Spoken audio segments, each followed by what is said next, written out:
Now, to me, this church, in many ways, is the best place for me to engage my sense of what religion ought to be. Thoughtful, caring people who come together.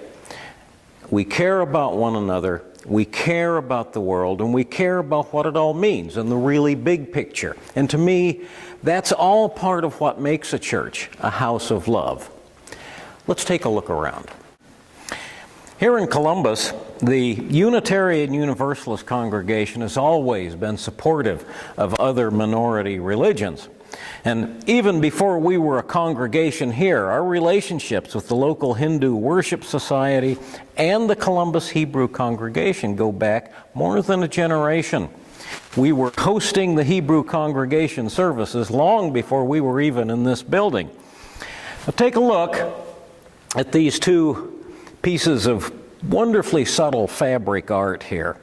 These hangings are genuine works of art, worth putting some study into, and they're actually quite valuable. They're easy to take for granted. I kind of have over the years. I've been here 10 years, and you kind of forget, how special they are. But they were made more than 30 years ago, while we were in a little frame building down on 8th Street in downtown Columbus. 3 members of the Hebrew congregation and our own Mary Lou Orr commissioned an artist named Bill Hertz, who was affiliated with the Chicago Art Institute, to design these hangings. And they were mostly a gift from the Hebrew congregation, but we co-own them, more or less, and they're among the first items that were brought to this building when it was first completed.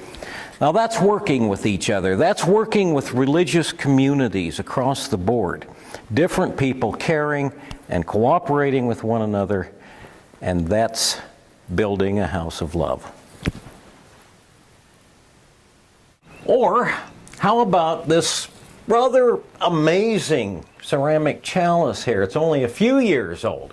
It started out as an art project by Amy Mueller and Glenn Polson's daughter, Laura. Some project. When Laura got it finished, Glenn and Amy brought it here, and they actually installed it. They set anchors in the wall and installed it themselves, not because they wanted a lot of congratulation, but because they just loved this community. People get excited around here, and they do stuff like this because it's just a very lively religious relationship with people that take purchase in it and play a part in it. Now, I'm kind of sad because Amy and Glenn have moved away. But, they left a lot of wonderful memories. They hopefully took some wonderful memories with them, and they still do come back and visit now and then, and that's also building a house of love. This amazing piece of ceramic artwork here was a gift from Columbus sculptor Bob Pulley. And he's a member, and it sets off this whole gorgeous, in the summertime, garden area. Beauty, artistry, in a kind of a diverse relationship. The whole grounds here. And it's all put together and kept up by members with all kinds of different talents. And there's room here for your talent as well. Bob Pulley also crafted this chalice for us. When this building was first opened, we light this chalice, of course, at the beginning of every Sunday morning worship. I can't name all the folks who deserve so much thanks and credit for building this house of love, keeping things going around here, all the time and effort and love people put into this place. But while we're at it, this baby grand piano came as a gift from Jack Head and his wife, Nancy Wilson Head. Our wonderful pianists, Louise Hillary, Chris Kevitt, Edry Martin, and Dean Schertz, donate their musical skills each Sunday morning, sharing the music of your spirit. Now that's love. This fire pit here is brand new. Dean Schertz provided the materials, and our own Donna Stanley spent weeks setting these stones in place, one stone at a time. And I can't wait for the first warm evening, we all get out here and sit and maybe sing some songs in front of a crackling blaze in our new fire circle, sharing an evening's warmth and love and community. That's building a house of love. 10 years ago, when we were still kind of settling into our cool new building, it was undeniably wonderful in a lot of ways, but there was hardly any storage space. So we eventually went to work and added this building, this little storage unit here. And I say we because a lot of people put work into this building, making it happen, setting the foundation, that sort of thing.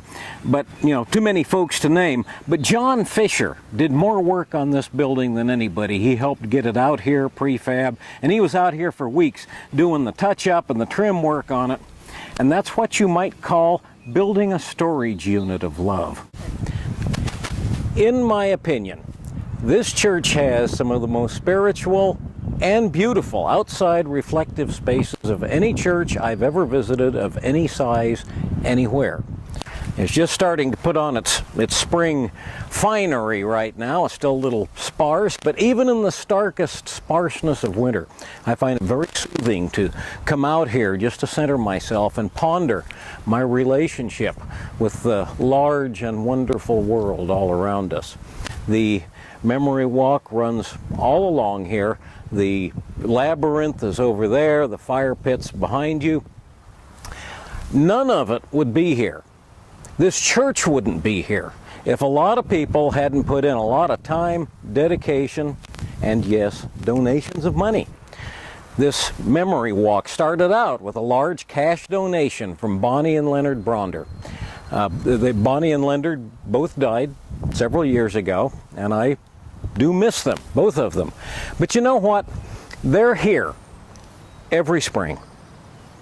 They're here in the flowers that bloom, in the leaves that bud out. I'll tell you what, they're even here in the poison ivy. Leonard was a bit of a curmudgeon, so I think he'd appreciate being here in the poison ivy, especially. But, as with everything else here, a lot of people worked to make this memory walk happen. Mary Lou Mann and Chris Kevitt both worked long and hard to gather input and get the project started. And they had to condense down a lot of thoughts and ideas and opinions on what folks wanted out here. And then Dean Schertz, again, provided the materials and the expertise and a lot of the labor, some of which he charged for, but a lot of which he didn't. Children play and reflect in these spaces. I come out here to the memory walk often. A lot of sermons have come out of this memory walk area. So many people have put so much into this space, into this whole church. It's inspiring and humbling to be out here. But a lot of people get a lot out of this place too. So it's all part of building a house of love. So building this house of love is not just about what you give. It's also very much about what you get. It's about what the whole world gets when we do all help each other, caring about each other, when we reach out to care and make a difference and change the world around us for the better. We cannot do it without you. You're the difference. We need your help. And yes, we do need your financial contribution. So please, put some thought into this house of love. Put some thought into this year's stewardship. Put some thought into your part, what you give, but also the rewards that come back to you, helping to make this church everything it can be, everything you want it to be.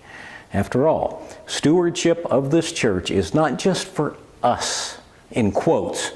It's for each one of us, and it's for you. Amen. May it be so.